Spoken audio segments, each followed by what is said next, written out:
फिर उसको मारने पर जिन्वू को रिवार्ड के तौर पर 3 चीजें मिलती है। सबसे पहले नंबर पर उसे एक नेकलेस मिलता है और दूसरे नंबर पर उसे सामने वाले दरवाजे की चाबी मिलती है जो कि उसे साइबरस को मारने पर ही मिल सकती थी, और तीसरे नंबर पर एक बेकार सा दांत मिलता है जैसा कि इंस्टेंट डंजन में वुल्फ मॉन्स्टर्स को मारने पर मिलता था। फिर जिन्वू अपने हार्टस्टोन को इस्तेमाल करते हुए उस डंजन से बाहर आ जाता है। नेक्स्ट सीन एक कैफे का होता है जहाँ पर एक आदमी बैठा होता है, उसके सामने एक और आदमी बैठा होता है जो कि एक हंटर होता है और साथ में वो हंटर एक पुलिस वाला भी है। वो हंटर उस शख्स से कहता है, तुमने मुझे यहाँ पर किस लिए बुलाया है? वो शख्स हंटर से कहता है, मैंने सुना है कि डंजन के अंदर जो कुछ भी होता है वो सब कुछ डंजन के अंदर ही रहता है, बाहर वालों को कुछ भी पता नहीं चलता कि डंजन के अंदर क्या हुआ। हंटर उसे कहता है, तुम डंजन के अंदर ऐसा क्या करवाना चाहती हो? उसी वक्त वो शख्स पैसों से भरा हुआ एक बैग टेबल के ऊपर रखता है और हंटर से कहता है, इस बैग के अंदर 20 बिलियन वोन है। मुझे लगता है कि तुम मेरी बात को समझ सकते हो। मैं इतने सारे पैसों से तुम्हारे से क्या करवाना चाहता हूँ। साथ ही वो अपना सर झुका लेता है और हंटर से कहता है, प्लीज हंटर, मैं तुमसे भीख मांगता हूँ, मेरे लिए उन सालों को मार डालो।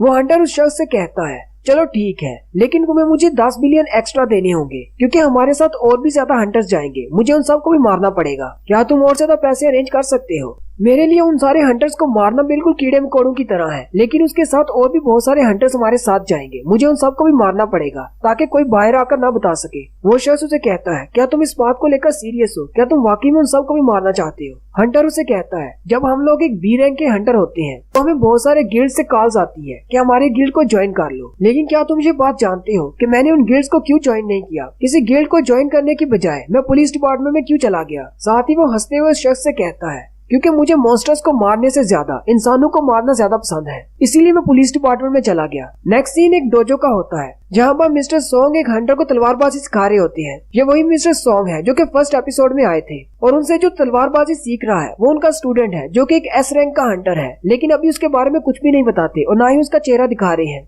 ट्रेनिंग खत्म करने के बाद एस रैंक का हंटर उसे कहता है, मास्टर आप तो अभी भी बहुत ज्यादा स्किल्ड है। मिस्टर सोंग उसे कहते हैं, तुम कैसी बात कर रहे हो? मेरी बॉडी बूढ़ी हो चुकी है, अगर मैं मुसलसल ट्रेनिंग न करता रहूं मैं तो बिल्कुल बेकार हो जाऊंगा। और वैसे भी ये तो तुम्हारी मेहरबानी है कि तुम अपनी फुल स्ट्रेंथ इस्तेमाल नहीं करते, वरना एक एस रैंक के सामने मेरी क्या मजाल के मैं तुम्हें हिट भी कर सकूं। आप सभी को 4th एपिसोड से याद ही होगा कि मिस्टर सोंग का एक बाजू कट जाता है और मिस्टर सोंग काफी अरसे से डंजन के अंदर नहीं गए। मिस्टर सोंग अभी अपने हंटर स्टूडेंट से बात ही कर रहे होते हैं कि उसी वक्त उन्हें गिल्ड से कॉल आती है, उन्हें एक सी रैंक की डंजन में रेड के लिए बुलाया जाता है। मिस्टर सोंग अपने स्टूडेंट से कहते हैं, मुझे जाना होगा। उनका स्टूडेंट उनसे कहता है, मास्टर क्या आप वाकई में रिटायर नहीं होना चाहते? मिस्टर सोंग उसे कहते हैं, तुम्हें किसने कहा कि मैं रिटायर होने वाला हूँ? मेरे पास पता नहीं कितनी जिंदगी बची है, मैं चाहता हूँ कि मेरे पास जितनी भी जिंदगी बची है मैं उसे इस दुनिया के काम ला सकूं। हैरान करने वाली बात तो ये है कि एक एस रैंक का हंटर एक सी रैंक के हंटर से तलवारबाजी सीखने के लिए आया है।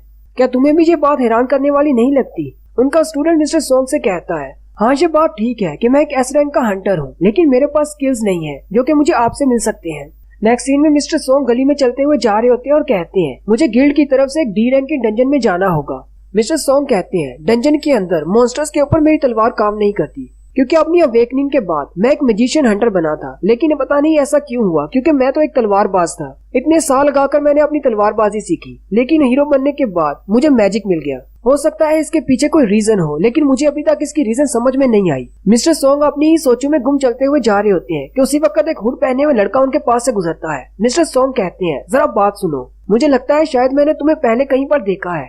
वो उस लड़के को देखकर हैरान हो जाते हैं क्योंकि वो हमारा जिन्वू होता है। मिस्टर सोंग से कहते हैं, तुम तो बिल्कुल भी पहचाने नहीं चाहते, पहले तो तुम छोटे हुआ करते थे, तुम इतने ज्यादा लंबे कैसे हो गए? सिर्फ चंद ही महीनों में तुम इतने बड़े कैसे हो गए? और साथ ही मिस्टर सोंग को जिन्वू की टांग के बारे में याद आता है कि डंजन के अंदर उसकी टांग कट गई थी। मिस्टर सोंग से कहते हैं, मुझे ऐसी बात नहीं करनी चाहिए थी, लेकिन जैसे ही वो उसके पैर की तरफ देखते हैं तो उसकी टांग पूरी सलामत होती है।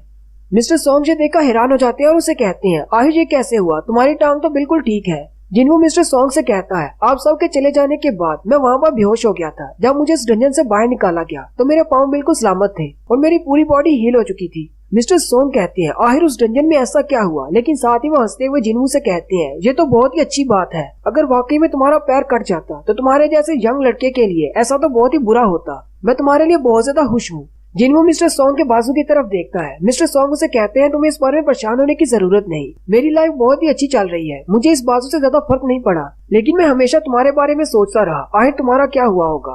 वैसे मैंने सुना था कि तुम बच गए हो, लेकिन मुझे यकीन नहीं आ रहा था और आज तुम्हें देखकर भी यकीन नहीं आ रहा। मिस्टर सोंग जिन्वू से कहते हैं, कहीं तुम भी उस डंजन में जाने के लिए तो नहीं आए? कहीं तुम्हें गिल्ड से मैसेज तो नहीं आया? जिन्हों मिस्टर सॉन्ग से कहता है, हाँ मुझे भी गिल्ड की तरफ से मैसेज आया है, क्या आपको भी मैसेज आया है? वो दोनों डंजन वाली साइड पर पहुंच जाते हैं। वहाँ पर 3 लोग पहले से मौजूद होते हैं। जैसे ही वो उन तीनों के करीब जाते हैं तो मिस्टर सॉन्ग कहते हैं, ये तो बहुत ही अमेजिंग दिन है, आज तो सारे लोग यहीं पर मौजूद हैं। ये सारे वही लोग हैं जो उस दिन डंजन में से बच गए थे। मिस्टर किम और जूही दोनों भी वहीं पर होते हैं। जूही जिन्वू को देखकर हैरान हो जाती है, जबकि जिन्वू को मिस्टर किम को देखकर गुस्सा आ रहा होता है, क्योंकि मिस्टर किम उन्हें मरने के लिए वहाँ पर छोड़कर भाग गए थे। फिर वो सारे इकट्ठे हो जाते हैं। मिस्टर सॉन्ग कहते हैं, ये तो वाकई में कोइंसिडेंस है कि उस डंजन के वाकये से जिंदा बचने वाले हम सारे लोग दोबारा से एक साथ डंजन में जाने वाले हैं। और जूही जिन्वू की तरफ देखती है तो बहुत ज्यादा इमोशनल हो जाती है और कहती है, क्या तुम वाकई में वही जिन्वू हो? तुम तो बिल्कुल भी पहचाने नहीं जा रहे। जिन्वू हल्का सा मुस्कुराता है और उसे कहता है, हाँ मैं वही जिन्वू हूँ। जूही जिन्वू से कहती है, मैंने तुम्हें ढूंढने की बहुत ज्यादा कोशिश की, लेकिन तुम मुझे कभी मिले ही नहीं, तुम डंजन में भी नहीं आए। जूही आगे बढ़ती है और जिन्वू से कहती है, तुम्हारा कद तो काफी ज्यादा लंबा हो चुका है, इतने महीनों में तुम इतने ज्यादा कैसे बढ़ गए? और तुम्हारी टांग कैसी है? जैसे वो उसकी टांग की तरफ देखती है तो वो हैरान हो जाती है और कहती है, तुम्हारी टांग तो हील हो चुकी है। जिन्वू अभी जूही को इस बारे में बताने लगता है, उसी वक्त सामने आकर एक गाड़ी रुकती है और उसमें से 3 क्रिमिनल्स निकलते हैं। वो निकलते ही इन दोनों से कहते हैं, यहाँ पर तो एक रोमांटिक सीन चल रहा है, क्या यहाँ पर कोई मूवी या ड्रामा बनने वाला है? यहाँ पे ट्रेंड बदल चुका है, अब हंटर्स भी एक दूसरे को डेट करने लगे हैं। उनके साथ एक ऑफिसर भी होता है, ये वही बी रैंक का हंटर है जिसने पैसे लिए थे। वो उनसे कहता है, अपनी बकवास बंद करो, तुम लोग यहाँ पर पिकनिक पर नहीं आए। उनमें से एक क्रिमिनल आगे बढ़ता है और जूही के पास से गुजरते हुए उसे कहता है, डंजन के अंदर हमारा भी ख्याल रखना। मिस्टर सॉन्ग भी हैरान होकर कहते हैं, आखिर यहाँ पर चल क्या रहा है? ये क्रिमिनल्स यहाँ पर क्यों हैं? उसी वक्त गिल्ड की तरफ से एक लड़का आता है और उनसे कहता है, मुझे माफ कर दे, मैं लेट हो गया। मिस्टर सॉन्ग से कहते हैं, पहले मुझे बताओ यहाँ पर चल क्या रहा है? वो लड़का मिस्टर सॉन्ग से कहता है, ये तीनों क्रिमिनल्स भी आज की रेड में तुम लोगों के साथ डंजन के अंदर जाएंगे। मिस्टर सॉन्ग ये सुनकर बहुत ज्यादा गुस्सा हो जाते हैं और उसे कहते हैं, तुम्हें क्या लगता है क्या हम क्रिमिनल्स के साथ रेड पर जाएंगे? वो लड़का मिस्टर सॉन्ग से कहता है, चाहे वो क्रिमिनल्स हैं लेकिन वो है तो हंटर्स ही, और ऐसा तो पहले भी बहुत बार हो चुका है कि ऐसे हंटर्स जो कि क्रिमिनल्स होते हैं उन्हें डंजन के अंदर भेजा जाता है ताकि उनकी सजा को माफ किया जा सके या फिर उनकी सजा को कम किया जा सके। मिस्टर सॉन्ग उसे कहते हैं, अब इससे बुरा और ज्यादा क्या हो सकता है? वो लड़का उनसे कहता है, प्लीज मेरी बात को समझिए, हमारे इस इलाके में हंटर्स बहुत ज्यादा कम हैं, हमें इन्हीं के साथ काम चलाना होगा। आपको इन क्रिमिनल्स की वजह से परेशान होने की जरूरत नहीं। उनके साथ वो काले सूट वाला बंदा पुलिस डिपार्टमेंट से है, उसका नाम टाइशिक है और वो एक बी रैंक का हंटर है। वो तीनों क्रिमिनल सी रैंक के हंटर्स हैं। अगर वो तीनों मिलकर भी उसका मुकाबला करना चाहें तो वो एक बी रैंक के हंटर को नहीं हरा पाएंगे। जिन्वू टाइशिक की तरफ देखता है और कहता है, मुझे बहुत ही बुरी फीलिंग आ रही है। साथ ही वो जूही से कहता है, जूही प्लीज तुम इस रेड में हमारे साथ मत आओ। जूही उसे कहती है, क्या तुम जा रहे हो? जिन्वू से कहता है, हाँ मुझे जाना होगा। जूही उसे कहती है, अगर तुम जाओगे तो मैं भी जाऊंगी।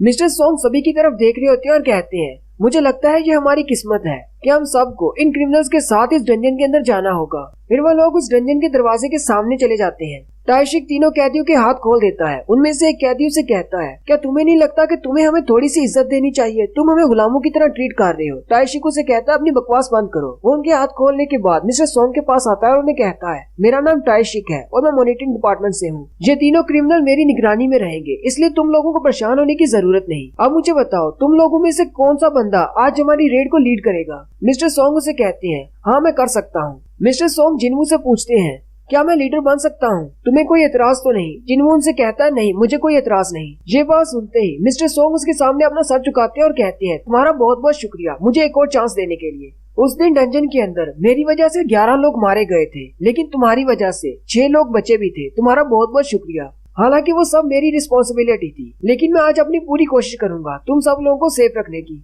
मिस्टर सॉन्ग मिस्टर किम से कहते हैं, मिस्टर किम क्या आपको कोई प्रॉब्लम तो नहीं अगर मैं इस प्लेट को लीड करूं? मिस्टर किम ज्यादा खुश नहीं होते और दूसरी तरफ मुंह घुमा लेते हैं और कहते हैं, जो तुम्हारा दिल करे वो करो।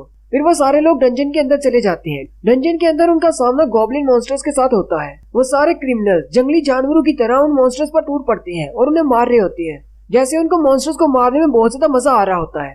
मिस्टर सॉन्ग उनकी तरफ देखकर कहते हैं, मुझे समझ नहीं आ रही इनमें से मॉन्स्टर कौन है, वो गॉब्लिन्स या फिर ये क्रिमिनल्स? उसी वक्त एक गॉब्लिन मॉन्स्टर पीछे से मिस्टर सॉन्ग पर अटैक करता है। मिस्टर सॉन्ग अपनी मैजिक फायर को इस्तेमाल करते हुए उस गॉब्लिन मॉन्स्टर को मार देते हैं। साथ ही दो गॉब्लिन मॉन्स्टर सामने की तरफ से आते हैं। मिस्टर सॉन्ग अपनी मैजिक पावर को इस्तेमाल करते हुए सामने की तरफ ही आग को इस्तेमाल करते हुए उनको मार देते हैं। एंट्रेंस पर मौजूद सारे गॉब्लिन्स को मारने के बाद वो लोग थोड़ी देर के लिए रुकते हैं। मिस्टर सॉन्ग जिन्वू की तरफ देखते हैं और कहते हैं, जिन्वू तुम तो पहले से काफी ज्यादा स्ट्रॉन्ग हो चुके हो और तुम्हारे हाथ में ये जो हंजर है ये तो बहुत ही स्पेशल है। तुम्हें ये कहाँ से मिला? हम सबको तो तुम्हें डंजन के अंदर हाली हाथ आते हुए देखने की आदत हो गई थी, तुम्हारे पास अचानक से डैगर कहाँ से आ गया? जूही भी काफी ज्यादा खुश होती है और जिनवू से कहती है, मुझे तो तुम्हें एक बार भी हील नहीं करना पड़ा, क्या तुम मार्शल आर्ट सीख रहे हो? जिनवू से कहता है, नहीं, मैं बस डेली एक्सरसाइज करता हूँ। मिस्टर सोंग अपने आप में सोचते हैं, हालांकि मैंने जिनवू के साथ मजाक किया है, लेकिन ये वाकई में बहुत ज्यादा स्ट्रॉन्ग हो चुका है, पहले जैसा बिल्कुल भी नहीं रहा। और मैं सिर्फ इसकी बॉडी की बात नहीं कर रहा, ये तो वाकई में बहुत ज्यादा बदल चुका है। पहले जब ये डंजन के अंदर आता था तब ये बहुत ही डरा हुआ और घबराया हुआ होता था और हमेशा सहमी होकर बाहर जाता था, लेकिन अब तो देखो ये किस तरह मुस्कुरा रहा है और बहुत ज्यादा रिलैक्स है। जबकि दूसरी तरफ जूही अभी भी कांप रही है, मुझे लगता है कि वो अभी भी डर रही है उन मॉन्स्टर्स की वजह से। हालांकि यहाँ पर सिर्फ गॉब्लिन्स हैं, ये अभी भी अपने ट्रॉमा से बाहर नहीं निकली। वो डंजन के एंट्रेंस को क्लियर करने के बाद जैसे ही आगे जाती है, आगे जाकर वो डंजन 3 रास्तों में तब्दील हो जाती है। ताइशिक उनसे कहता है, इस डंजन का रैंक लो है, क्यों ना हम लोग 3 ग्रुप्स बना ले, इस तरह हम लोग जल्दी से इस डंजन को क्लियर कर पाएंगे। मिस्टर सोंग ताइशिक से कहते हैं, अच्छा ठीक है, चलो ग्रुप्स बनाते हैं। ताइशिक मिस्टर सोंग से कहता है, मैं तीनों क्रिमिनल्स को लेकर राइट की तरफ जाता हूँ, अगर तुम में से किसी ग्रुप को बॉस का रूम मिलता है तो जल्दी से मेरे पास आ जाना, फिर हम सब लोग मिलकर उस बॉस का सामना करेंगे। जिनवू अपनी सेंसिबिलिटी को इस्तेमाल करते हुए उन तीनों सुरंगों के अंदर देखता है तो उसे पता चलता है कि बॉस लेफ्ट वाली साइड पर है। जिनवू मिस्टर सोंग से कहता है, मिस्टर सोंग हमारे ग्रुप को लेफ्ट वाली साइड पर जाना चाहिए। जिनवू की ये बात सुनकर ताइशिक जिनवू की तरफ देखता है, जबकि जिनवू ताइशिक की तरफ देखता है। राइट साइड पर वो तीनों क्रिमिनल्स ताइशिक के साथ जाते हैं, जबकि सेंटर में मिस्टर किम और दूसरा लड़का जाते हैं, और लेफ्ट साइड पर जिनवू, जूही और मिस्टर सोंग जाते हैं। जिनवू कहता है, मुझे ये बात पता है कि हम लोग जिस तरफ जा रहे हैं वहीं पर बॉस का रूम है। गोब्लिन्स को मारने से मुझे कुछ भी नहीं मिलने वाला, बॉस को मारकर मुझे कुछ एक्सपीरियंस तो मिलेगा, लेकिन इस वक्त मुझे बॉस से भी ज्यादा कुछ और ज्यादा बुरा महसूस हो रहा है। उन क्रिमिनल्स के साथ जो बंदा है वो बहुत ज्यादा बुरा महसूस हो रहा है। ताइशिक उन तीनों क्रिमिनल्स के साथ अंदर तक चला जाता है। वो तीनों क्रिमिनल सारे गोब्लिन्स को मार रहे होते हैं, जबकि ताइशिक खड़ा उनको देख रहा होता है और कहता है, क्या इन छोटे गोब्लिन्स को मारने में मुश्किल तो नहीं हो रही? वो क्रिमिनल्स उसे कहते हैं, नहीं, ये तो बहुत ज्यादा आसान है, ऐसे छोटे मोटे गोब्लिन्स तो हमारे सामने कुछ भी नहीं। ताइशिक गोब्लिन्स के बारे में बताता है और कहता है, गोब्लिन्स की पावर लेवल एक अडल्ट इंसान के बराबर होती है, जबकि इनके ब्रेन का साइज बिल्कुल एक बच्चे जैसा होता है। इसलिए या तो ये आगे से हमला करते हैं या फिर पीछे से या फिर झुंड बनाकर। बिल्कुल वैसे ही अगर तुम इंसानी बच्चे को एक हथियार पकड़ा दो तो वो भी बिल्कुल गोब्लिन्स की तरह ही बिहेव करेगा। और ये बात भी बिल्कुल सच है कि अगर किसी बच्चे को हथियार पकड़ा दिया जाए तो वो किसी भी इंसान को मार सकता है। मेरी नजर में इंसानों और मॉन्स्टर्स के दरमियान कोई भी फर्क नहीं, मेरे लिए तो दोनों ही कीड़े मकोड़े हैं। ताइशिक क्रिमिनल से पूछता है, क्या तुम लोग बच्चों को मार सकते हो? वो क्रिमिनल्स उसे कहते हैं, ये किस किस्म का सवाल पूछ रहे हो? ताइशिक हंसते हुए उनसे कहता है, हाँ, तुम लोगों ने बिल्कुल ठीक कहा, ये बहुत ही अजीब सा सवाल है। चलो मैं तुम्हें एक और अजीब बात बताता हूँ। इस डंजन के अंदर तुम्हें 100 बच्चों का सामना करना होगा। वो क्रिमिनल उसे कहती है, कहीं तुम पागल तो नहीं होगे, ये तुम किस तरह की बातें कर रहे हो? ताइशिक उनसे कहता है, फर्ज करो अगर कोई ऐसे 100 बच्चे आ जाते हैं जो कि तुम्हें मारना चाहते हैं और वो तुम्हें मार कर खा जाएंगे, तो तुम क्या करोगे? क्या तुम उन्हें मार डालोगे? वो तीनों क्रिमिनल्स उसे कहते हैं, हाँ, हम लोग उन्हें मार डालेंगे, अपनी जान बचाने के लिए हम लोग कुछ भी करेंगे। ताइशिक उनसे कहता है, तुम्हारा जवाब बिल्कुल ठीक है, तुम्हें अपनी जान बचाने के लिए कुछ भी करना चाहिए। मैं बिल्कुल ऐसे ही जाकर वापस गिल्ड वालों को रिपोर्ट करूंगा कि तुम तीनों क्रिमिनल्स ने मिलकर बाकी सब पर अटैक करने की कोशिश की और मैंने तुम सब लोगों को मार डाला। नेक्स्ट सीन मिस्टर किम और दूसरे बंदे का होता है। मिस्टर किम कहते हैं, इन गोब्लिन्स को मारना तो बहुत ज्यादा आसान है। दूसरा बंदा कहता है,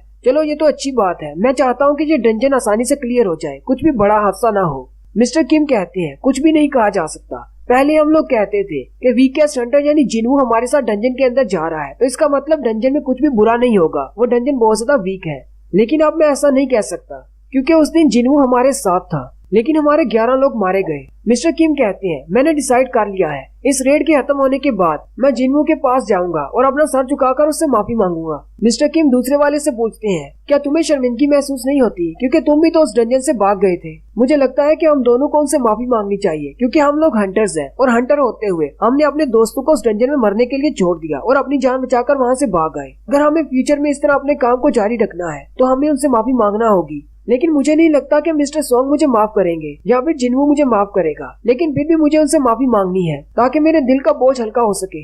दूसरा बंदा मिस्टर किम से कहता है, हमारे पास ज्यादा टाइम नहीं है, चलो आगे चलते हैं, हम दोनों यहाँ पर अकेले हैं, हमें बहुत ही एहतियात करना होगी। वो दोनों चलते हुए जैसे ही आगे की तरफ जाते हैं उनके रास्ते मिल जाते हैं और वो दोनों गलती से ताइशिक की तरफ चले जाते हैं। मिस्टर किम जैसे सामने की तरफ देखते हैं तो वो देखकर बहुत ज्यादा हैरान हो जाते हैं। सामने ताइशिक होता है जो कि उन क्रिमिनल से कह रहा होता है, मेरा काम ये था कि तुम्हें जितनी ज्यादा दर्दनाक मौत दे सकूं उतनी ज्यादा दर्दनाक मौत दूं। आखिर इसी काम के तो मुझे पैसे मिले हैं। वैसे भी जब कोई चिल्लाता है मरने से पहले तो मुझे बहुत ज्यादा मजा आता है। ताइशिक ने 2 क्रिमिनल्स को मार दिया होता है जबकि तीसरे वाले को गले से पकड़ रखा होता है। ताइशिक उन दोनों की तरफ देखता है और कहता है, ये क्या, तुम दोनों यहाँ पर क्या कर रहे हो, कहीं तुमने सब कुछ देख तो नहीं लिया। और साथ ही ताइशिक अपना हंजर निकाल लेता है और कहता है, अच्छा तो मुझे लगता है कि यहाँ पर हमारे रास्ते मिल रहे हैं। साथ ही वो अपने हंजर को घुमाते हुए तीसरे क्रिमिनल का सर भी काट देता है। ताइशिक कहता है, इसका मतलब बॉस का रूम लेफ्ट वाला है, अब मुझे ज्यादा घूमना नहीं पड़ेगा। अब चूंकि तुम दोनों ने मुझे देख लिया है तो मुझे लगता है कि मुझे अपने प्लान को थोड़ा सा चेंज करना होगा। जिन्हों मिस्टर सोंग और जूही के साथ बॉस के रूम की तरफ जा रहा होता है, उसी वक्त उसे महसूस होता है कि बहुत ज्यादा किलिंग इंटेंट महसूस हो रही होती है कि कोई उन्हें मारने के लिए आने वाला है। जिन्हों उनसे कहता है, मुझे कुछ महसूस हो रहा है, यहाँ से जल्दी से निकलो। वो वापस भागना शुरू करते हैं। वो तीनों भी भागते हुए जा रहे होते हैं कि ताइशिक सीधा पहले बी रैंक की हंटर यानी कि जूही पर अटैक करने के लिए आगे बढ़ता है। वो जैसे ही अपने नाइफ से जूही को मारने लगता है, जिन्हों पीछे की तरफ मुड़ जाता है और उसके हाथ को पकड़ लेता है। ताइशिक कहता है, ये तो बहुत ज्यादा फास्ट है। जिन्हों से कहता है, तुम क्या करने लगे थे? ताइशिक अपने हाथ को छुड़वाते हुए पीछे की तरफ जंप करता है। ताइशिक कहता है, तुमने मेरे ब्लाइंड अटैक को रोक लिया, तुम्हारे पास कौन सी स्ट्रेंथ है? वाकई में तुम्हारे सेंसेस तो बहुत ज्यादा शार्प हैं। हालांकि मेरे ऑर्डर्स ये थे कि मुझे किसी भी दूसरे हंटर्स के साथ फाइट नहीं करनी, लेकिन मुझे लगता है कि ये बी रैंक की हीलर मेरे रास्ते में रुकावट बन सकती है, इसलिए मैं पहले इसे मारना चाहता हूँ। जूही बहुत ज्यादा घबरा जाती है और कहती है, आखिर यहाँ पर हो क्या रहा है? ताइशिक उनसे कहता है, मैं तुम तीनों को यहीं पर मारने वाला हूँ, बिल्कुल उन सब की तरह जिनको मैंने पहले मार दिया है। मिस्टर सोंग उसे कहते हैं, तुम तो गिल्ड के मेंबर हो, तुम ये सब कुछ क्यों कर रहे हो?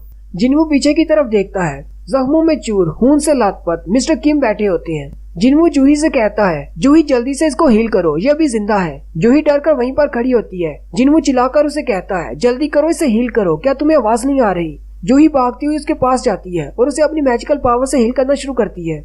मिस्टर किम उनसे कहते हैं, तुम लोग मुझे नहीं बचा पाओगे, मुझे पता है मैं मरने वाला हूँ। मिस्टर किम जूही का हाथ पकड़ लेते हैं और उसे कहते हैं, तुम्हें अपनी एनर्जी वेस्ट नहीं करनी चाहिए, मेरा बहुत ज्यादा ब्लड बह चुका है, मैं नहीं बचूंगा। जिन्हों चिल्लाकर उसे कहता है, मिस्टर किम तुम्हें जीना होगा, तुमने कहा था तुम्हारी फैमिली है, तुम्हें उनके लिए जीना है, उनके लिए ना सही फिर भी तुम्हें जीना होगा। अगर तुम मर गए तो मैं नफरत किससे करूंगा? मिस्टर किम जिन्हों से कहते हैं, मुझे माफ कर दो, मैं वाकई में तुमसे माफी मांगना चाहता था। हालांकि मैंने सोचा था कि रेड के खत्म होने के बाद अपना सर झुकाकर तुमसे माफी मांगूंगा, लेकिन अगर यहाँ पर मैंने अपने सर को नीचे किया तो मेरा ब्लड बहुत ज्यादा बह जाएगा, जिसकी वजह से मैं फौरन मर जाऊंगा और मैं माफी नहीं मांग पाऊंगा, इसीलिए मैं तुम्हें इसी तरह बैठे बैठे माफी मांग रहा हूँ। और साथ ही मिस्टर किम रोते हुए उससे कहते हैं, जिन्वू प्लीज मुझे माफ कर देना, और अपने सर को नीचे झुका लेते हैं, जिसकी वजह से फौरन उनकी मौत हो जाती है। जिन्वू ताइशिक से कहता है, तुमने इसको क्यों मारा? ताइशिक उसे कहता है, मुझे नहीं पता, शायद किसी मॉन्स्टर ने मारा होगा। वैसे मेरी स्टोरी तो ये है कि डंजन के अंदर बहुत सारे मॉन्स्टर्स थे जो कि बहुत ज्यादा पावरफुल थे, उन्होंने बहुत सारे हंटर्स को मार डाला। पहले तो मैंने यही स्टोरी सोची थी, लेकिन अब मुझे अपनी स्टोरी चेंज करना होगी। मैं बाहर जाकर यही रिपोर्ट करूंगा कि वो तीनों मुजरिम आजाद हो गए थे और अपनी भागने की कोशिश के दौरान उन तीनों ने तुम सब लोगों को मार डाला, और मैं जो कि पहले बॉस के साथ फाइट कर रहा था, जैसे ही मुझे पता चला मैं उन तीनों के पीछे गया और इन तीनों को भी मार डाला। और क्योंकि मैं यहाँ पर एक बी रैंक का हंटर हूँ, वो तीनों सी रैंक के हंटर्स हैं, वो मुझे नहीं मार सकते, इसलिए मैंने अकेले ही बॉस को भी मारा और बाकी सबको मारकर यहाँ से बाहर निकल जाऊंगा। तुम तीनों को क्या लगता है, बाहर के लोग इस स्टोरी पर यकीन करेंगे या नहीं? जिन्हों उसे मारने के लिए आगे बढ़ता है। मिस्टर सोंग उसे कहते हैं, ये बहुत पावरफुल है, तुम यहीं पर रुको, मुझे इसका सामना करने दो।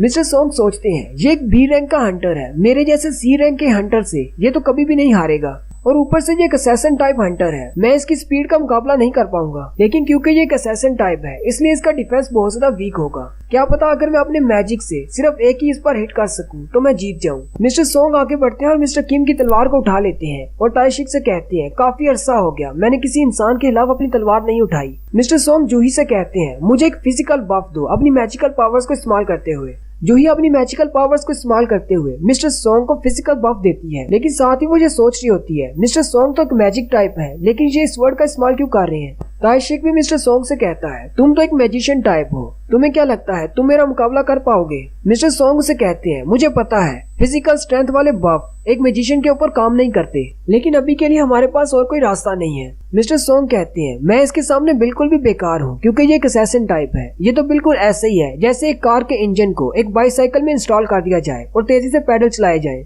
जूही के स्ट्रेंथ बफ की वजह से मैं अपने कंट्रोल खो सकता हूँ, इसलिए अगर मैंने अपनी स्पीड को कंट्रोल नहीं किया तो मैं मर भी सकता हूँ। वो भी अपनी सोच में गुम होते हैं कि उसी वक्त ताइशिक आगे बढ़ता है और उन पर अटैक करता है। मिस्टर सोंग अपनी तलवार को सामने करते हुए उसके अटैक को ब्लॉक करते हैं। ताइशिक उनसे कहता है ये तो बहुत ही नॉर्मल सी बात है कि एक असैसिन टाइप का हंटर एक मैजिशियन टाइप के हंटर के सामने बहुत ज्यादा पावरफुल है और तुमने अपने लिए वेपन का चुनकर बहुत ही अच्छा किया, लेकिन एंड पर तुम सिर्फ मरने वाले हो। ये वेपन भी तुम्हें नहीं बचा पाएगा क्योंकि अगर अपने मैजिक में भी तुम डी लेवल के नहीं हो तो तुम तलवार से भी कुछ नहीं कर पाओगे। मिस्टर सोंग अपनी तलवार को घुमाते हुए उस पर अटैक करते हैं। ताइशिक जल्दी से अपनी शैडो मूवमेंट्स को इस्तेमाल करते हुए दूर चला जाता है और उसे कहता है बाप की वजह से तुम्हारी स्पीड काफी ज्यादा बढ़ गई है, चलो मेरी थोड़ी सी प्रैक्टिस हो जाएगी। मिस्टर सोंग कहते हैं अगर मैं थोड़ा सा अपनी स्पीड को बढ़ा लूं तो मैं इस तक पहुंच सकता हूं। वो फिर से स्पीड के साथ उस पर अटैक करते हैं लेकिन वो वहां से गायब हो जाता है। ताइशिक हंसते हुए उनसे कहता है ये तो बहुत ही अच्छा आइडिया है कि अपने मैजिक को छोड़कर एक वेपन पकड़ लिया जाए, लेकिन तुम ऐसा कभी नहीं कर पाओगे। ताइशिक मिस्टर सोंग के कंधे पर अटैक करते हुए उनके पास से गुजर जाता है और उन्हें पता भी नहीं चलता।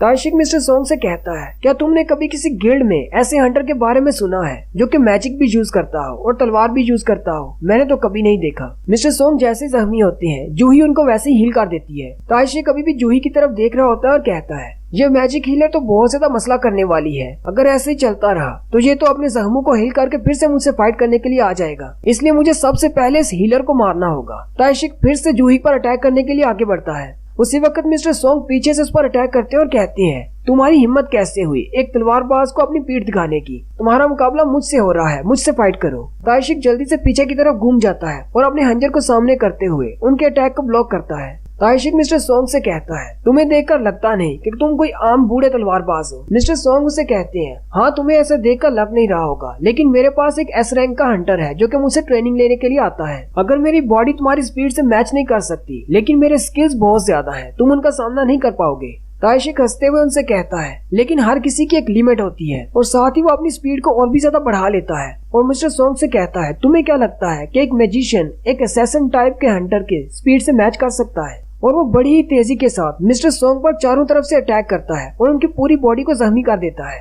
ताइशिक उनसे कहता है अगर तुम किसी और से फाइट कर रहे होते तो तुम जरूर जीत जाते, लेकिन मेरा रैंक तुमसे ज्यादा है और मेरी पावर बहुत ज्यादा है, और एक मैजिक टाइप का हंटर वो तो मेरी मूवमेंट्स को भी नहीं देख सकता अगर मैं अपनी फुल स्पीड को इस्तेमाल करूं। मिस्टर सोंग वहीं पर जमीन पर बैठ जाती हैं। जूही भागती हुई उन्हें हील करने के लिए आगे बढ़ती है। मिस्टर सोंग उसे इशारा करते हैं नहीं रहने दो, पीछे रहो। ताइशिक उनके सर पर खड़ा हो जाता है और कहता है मुझे लगता है कि तुम्हें समझ आ चुकी है कि तुम मेरा मुकाबला नहीं कर पाओगे, चलो फिर तुम्हारी कहानी को यहीं पर खत्म करते हैं। ताइशिक अपने हंजर से जैसे ही उनकी गर्दन पर अटैक करने वाला होता है मिस्टर सोंग अपने मैजिक अटैक को इस्तेमाल करते हैं। मिस्टर सोंग के पास जितनी भी मैजिकल पावर होती है वो उसे एक ट्रैप में बदलकर फुल पावर से उस पर अटैक करते हैं। मिस्टर सोंग सामने की तरफ देखकर कहते हैं क्या मेरे अटैक ने काम किया? लेकिन ताइशिक वहाँ से दूर चला जाता है क्योंकि ताइशिक की स्पीड बहुत ज्यादा है। ताइशिक फिर से उनके सर पर आकर खड़ा हो जाता है और उनसे कहता है तुम तो एक मैजिशियन टाइप हो, ये बात मुझे पहले से पता थी, लेकिन तुम एक तलवार पकड़कर अपने स्किल्स को छुपाने की कोशिश कर रहे थे। तुम्हें क्या लगा इस तरह तुम मुझे ट्रैप में फंसा लोगे? मिस्टर सोंग अपनी आंखें बंद कर लेते हैं और कहते हैं मुझे लगता है कि मेरा अंत आ चुका है। ताइशिक फिर से अपनी तलवार को ऊपर की तरफ उठाता है और मिस्टर सोंग पर अटैक करता है, लेकिन उसी वक्त जिनवू आगे बढ़ता है और अपने हंजर से उसकी तलवार के अटैक को रोकता है और ताइशिक को पीछे की तरफ धकेल देता है। ताइशिक उसे कहता है तुम फिर से बीच में क्यों आ रहे हो? आखिर तुम हो कौन? तुम्हारा रैंक क्या है? जिनवू से कहता है मेरा नाम संग जिनवू है और मैं एक ई रैंक का हंटर हूँ। ताइशिक उसे कहता है तुम एक ई रैंक के हंटर नहीं हो सकते, ये मैं कैसे मान लूं? तुम्हारी स्ट्रेंथ तो बहुत ज्यादा है। ताइशिक कहता है अगर तुम एक पावर टाइप हंटर हो तो तुम्हारे लिए ये आसान है। As a E rank hunter तुम ऐसा कर सकते हो, लेकिन तुमने मेरे अटैक्स को 2 बार रोका है, वो भी स्पीड के साथ। तुम एक पावर टाइप नहीं हो सकते। क्या तुम भी एक असैसिन टाइप हंटर हो? लेकिन तुम एक असैसिन टाइप भी नहीं हो। ताइशिक हंसते हुए कहता है मुझे लगता है कि तुम अपने रैंक को छुपा रहे हो, तुम एक फॉल्स रैंकर हो। मिस्टर सोंग जिनवू की तरफ देखते हैं और कहते हैं ये एक फॉल्स रैंकर कैसे हो सकता है? मैं इसे एक लंबे अरसे से जानता हूँ, ऐसा नामुमकिन है, ये एक फॉल्स रैंकर नहीं है। ताइशिक फिर से कहता है तुम एक फॉल्स रैंकर भी नहीं हो सकते, क्योंकि अगर तुम फॉल्स रैंकर होते तो जिसको भी तुम्हारे बारे में पता है तुमने उसे मार डालना था। तो मेरे पास सिर्फ एक ही आंसर बचता है, इसका मतलब तुम एक डबल अवेकनर हो। ये बात सुनते ही मिस्टर सोंग और जूही दोनों ही हैरान हो जाते हैं। ताइशिक कहता है तुम्हारे दोस्तों के रिएक्शंस को देखकर लगता है तुम अभी अभी रीवेकेंड हुए हो और इन लोगों को अभी तक नहीं पता। तुम्हें देखकर लगता है कि तुम्हारे पास अभी इतना ज्यादा फाइटिंग एक्सपीरियंस नहीं है। तो इस सूरत में मैं तुम्हें एक लेसन सिखाता हूँ, क्योंकि मैं तुम्हारा सुपीरियर हूँ। तुम्हें बताता हूँ कि कैसे किसी को मारते हैं। जिनवू उससे पूछता है तुमने ये सब कुछ क्यों किया है? ताइशिक उसे कहता है तुम किस बारे में पूछ रहे हो कि मैंने उन कैदियों को क्यों मारा? जिनवू उसे कहता है मैं इस सब के बारे में पूछ रहा हूँ, तुमने बाकी सब को क्यों मारा?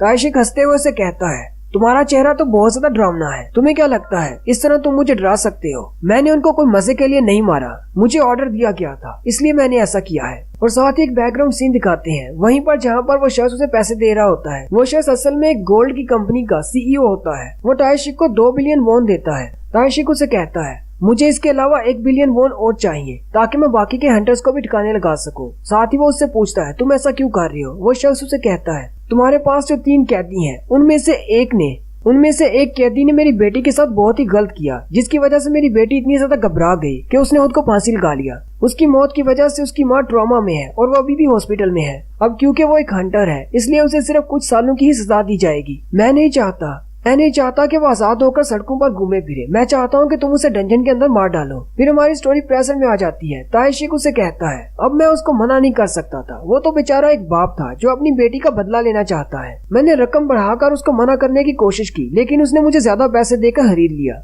और अब मुझे किसी भी तरह इस डील को पूरा करना ही है। और यहीं पर हमारी एपिसोड 14 का एंड होता है।